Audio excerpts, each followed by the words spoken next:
చైతన్య రథం ప్రేక్షకులకు స్వాగతం, నమస్కారం. కోడికత్తి టమాటా సాస్ కేసు చూసాం, గులకరాయి డ్రామా చూసాం, 1000 మంది పర్సనల్ సెక్యూరిటీ పెట్టుకున్న జగన్మోహన్ రెడ్డి, 1000 మంది పోలీసులను పెట్టుకున్న జగన్మోహన్ రెడ్డి, సెక్యూరిటీ అవసరం జగన్మోహన్ రెడ్డి, ఇంటి చుట్టూ కోట్ల రూపాయలు ప్రజల డబ్బు ఖర్చు పెట్టి ఇనుప కంచెలు చుట్టుకున్న జగన్మోహన్ రెడ్డి. ప్రపంచం అంతా జగన్మోహన్ రెడ్డి చూసి భయపడతా ఉంటే, రాష్ట్ర ప్రజలు వణికిపోతూ ఉంటే, జగన్మోహన్ రెడ్డి సెక్యూరిటీని అడగటం, సెక్యూరిటీ కావాలని కోర్టుకు వెళ్ళటం వింతగా విచిత్రంగా ఉందని చెప్పి ప్రజలు నవ్వుకుంటున్నారు. జగన్మోహన్ రెడ్డి సెక్యూరిటీ ఎందుకు? ఆయనకి ఇబ్బంది ఏముంది? ఆయన నుండి ఎదటివాడికి రక్షణ కావాలి, కానీ ఆయనకి రక్షణ ఎందుకు? ఏంటి ఈ డ్రామాలు? దీని మీద విశ్లేషించడానికి మనతో పాటు సోషల్ యాక్టివిస్ట్ శ్రీలీల గారు ఉన్నారు. వారిని అడిగి మరిన్ని విశేషాలు తెలుసుకుందాం. నమస్తే అండి. నమస్తే. జగన్ రెడ్డి సెక్యూరిటీ డ్రామా ఎట్లా చూస్తారు? జగన్మోహన్ రెడ్డి సినిమా చూపిస్తాను అని అంటే అందరూ అనుకుంటున్నారు, అమ్మ బాబాయ్ వివేకమే చూసాము, వివేకం మళ్ళీ ఇంకో సినిమా చూడాలంటే వివేకం 102 మళ్ళీ వాళ్ళ ఇంట్లో ఉన్న ఎవరైతే కుటుంబ సభ్యులు ఉంటారో ఖచ్చితంగా వాళ్ళకి ప్రాణహాని ఉంది. అందరూ దూరంగా పారిపోయారుగా, ఇంకెవరున్నారు? దగ్గరలో ఎవరు లేరుగా. నిన్నేగా వాళ్ళ అమ్మ చెప్తుందిగా, మేమిద్దరం ఒకే ఇంట్లో ఉంటున్నాను, అందుకని జనానికి డౌట్ వచ్చింది. ఇవన్నీ చూస్తూ ఉంటే నిజంగా జగన్మోహన్ రెడ్డి గారికి Z+ కావాలా అంటే ప్రజలందరూ అంటుంటే ఏంటంటే, వాళ్ళు 2019 నుంచి 24 వరకు ప్రజాప్రతినిధులుగా ఉండి మమ్మల్ని ఏ విధంగా ఇబ్బందులు గురి చేశారు, మరి అట్లాంటి వాళ్ళకి సెక్యూరిటీ అవసరమా అనేది. వాళ్లే నరరూప రాక్షసులుగా ఉన్నారు, మరి అట్లాంటి రాక్షస పాలనలో ప్రజలు కదా ఇబ్బందులు పడ్డారు, ప్రజలు కదా మరి ఇక్కట్లు పాలయ్యారు, ప్రజలు కదా వాళ్ళ సొమ్మంతా ప్రజల సొమ్ము కదా వాళ్ళు దోచుకున్నారు.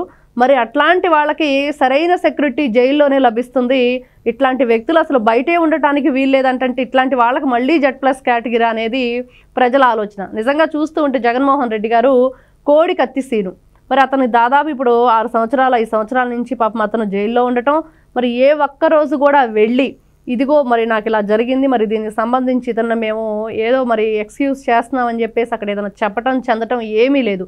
దానికి ఇంకా అతను బయటకు రాకుండా వీళ్ళు బెయిల్కి కూడా అప్లై చేసుకుంటుంటే అవనీయకుండా చూస్తూ ఉన్నాం. మరి ఇట్లాంటి జగన్మోహన్ రెడ్డి గారికి సెక్యూరిటీ అవసరమా? మరి ఇంకోటి చూస్తే గులకరాయి, మరి ఆ గులకరాయి ఎవరు వేశారంటే పాపం 300 ఇస్తారు, బిర్యానీ పెడతారంటే మేము ఆ మీటింగ్కి వెళ్ళాము, మాకు అసలు సంబంధమే లేదని ఆ సతీష్ అనే అబ్బాయి బోరున వాపోయాడు. మరి ఇట్లాంటి పాపం ఎవరో వాళ్ళు ఏదో డబ్బుల కోసం కూలీనాలు చేసుకునే వ్యక్తుల మీద ఇట్లాంటి అభియోగాలను మోపి, మొన్న చూస్తే రాప్తాడులో మరి అది కూడా అంతే డ్రామా. మరి వీళ్ళ కార్యకర్తలు మరి జగన్మోహన్ రెడ్డి గారు మా జననేత ధనమేత బయటకు వచ్చాడంటే మరి ఎక్కడా కూడా సెక్యూరిటీ ఏదైతే మన ప్రభుత్వం ఉందో ఇచ్చే సెక్యూరిటీ కూడా సరిపోదు, అట్లా తండోపతండాలుగా జనం వస్తారు, మరి ఎవరు తట్టుకోలేరు మా జగన్మోహన్ రెడ్డి అని చెప్పుకుంటూ ఉంటారు వైఎస్ఆర్సీపీ పార్టీ వాళ్ళు. మరి అదేవిధంగా చూస్తే రాప్తాడు, మరి హెలిప్యాడ్ దగ్గరికి ఎవరు ఆ విధంగా సమూహాన్ని పంపించారు, ఆ విధంగా అక్కడ గందరగోళాన్ని సృష్టించడానికి, అదేవిధంగా అక్కడ పోలీసులు వాళ్ళ వైఫల్యం ఉంది అని చూపించడానికి మాత్రమే జరిగిందనేది ఈరోజు కనిపిస్తుంది.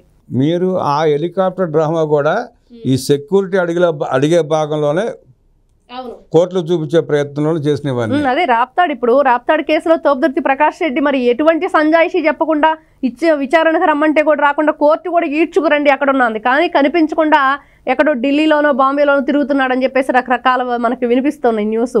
ఇదే విధంగా చూసుకుంటే జగన్మోహన్ రెడ్డి గారికి అసలు ఎందుకు ఇవ్వాలి Z+ అనేది ప్రజల ఆలోచన. నిజంగా మరి బాబాయ్ కేసులో ఇంతవరకు ఎటువంటి విచారణ లేకుండా ఎప్పుడూ వాయిదాలు వేసుకుంటూనే వస్తున్నారు, కానీ ఇంతమంది అనుమానాస్పదంగా 6 చనిపోయారు.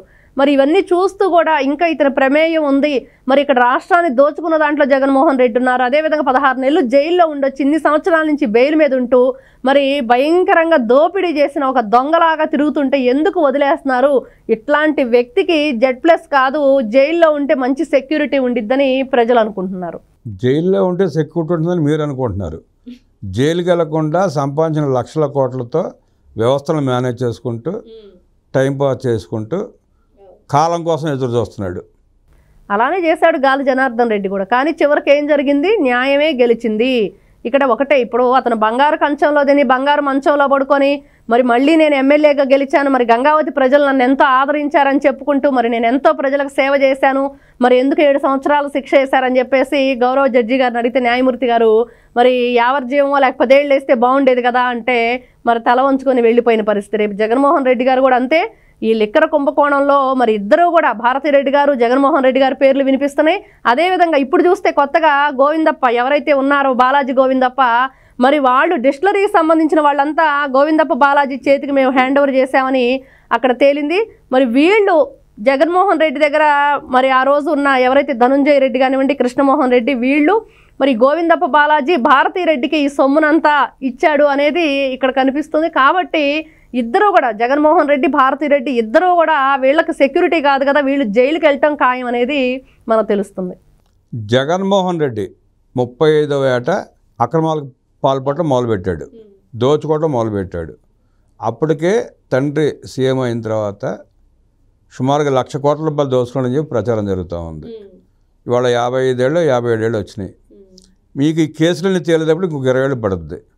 అంటే అతను యవ్వనంలో దోచుకోవడం మొదలుపెట్టి మొదటి వయసు వచ్చిన తర్వాత శిక్షలు పడితే ఉపయోగం ఏంటి?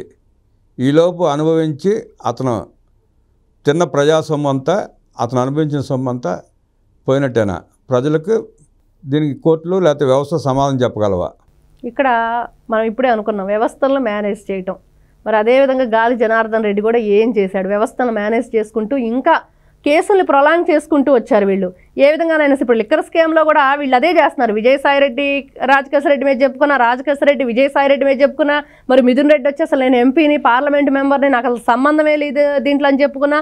వీళ్ళందరూ కూడా వీళ్ళ బిగ్ బాస్లు ఎవరైతే ఉన్నారో వాళ్ళిద్దరు పేర్లు ఇంకా కొంచెం కేసును ప్రొలాంగ్ చేద్దాం, ఇంకా ఏదేదో లేనివి ఉన్నవి చెప్పిస్తూ, అలానే కొంత వీళ్ళ విచారణలో కూడా సరైన సమాధానాలు చెప్పకుండా ఇలా ప్రొలాంగ్ చేసుకుంటూ వస్తే ఇట్లానే మీరు చెప్పినట్లుగా ఇలానే వీళ్ళు ముసలోళ్ళు అయిపోతారా లేకపోతే ఏమవుతారో కూడా తెలియని పరిస్థితి. అలాంటి పరిస్థితి వరకు వచ్చే వరకు కూడా ఈ కేసులు ఇలానే నడుస్తాయి. వీళ్ళు వ్యవస్థలను ఇలాగే మేనేజ్ చేసుకుంటారు. ఈ విధంగానే వీళ్ళు దోచుకున్నది దాచుకున్నది మనశ్శాంతి లేకుండా ఇలానే ఉంటారు. ఒకప్పుడు దొంగతనం చేయాలన్నా, దొంగ అనిపించుకోవాలన్నా సిగ్గుపడేవాళ్ళు, ఇంట్లోంచి బయటకు వచ్చేవాళ్ళు కాదు. ఇవాళ డిగ్రీ సర్టిఫికేట్ లాగా దొంగని గర్వంగా చెప్పుకొని తిరుగుతున్నారు. అలాంటి దరిద్రులుగా దొంగలనే సమర్థించే సన్నాసులు కూడా ఉన్నారు సమాజంలో. ఆ సన్నాసులకు మీరు ఇచ్చే సలహా ఏంటి?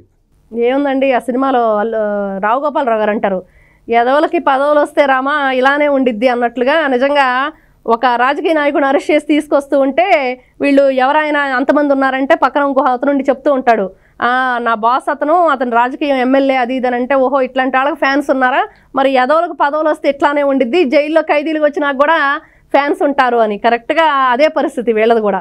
అదొక హోదాగా, ఒక డిగ్నీగా వాళ్ళు చెప్పుకుంటూ ఉంటారు, చాలా డిగ్నిఫైడ్గా. వెధవులకు పదవులు ఇస్తే జగన్ రెడ్డి లాగా తయారవుతారంటే విశ్లేషించిన శ్రీలీల గారికి ధన్యవాదాలు తెలియజేస్తూ నమస్కారం.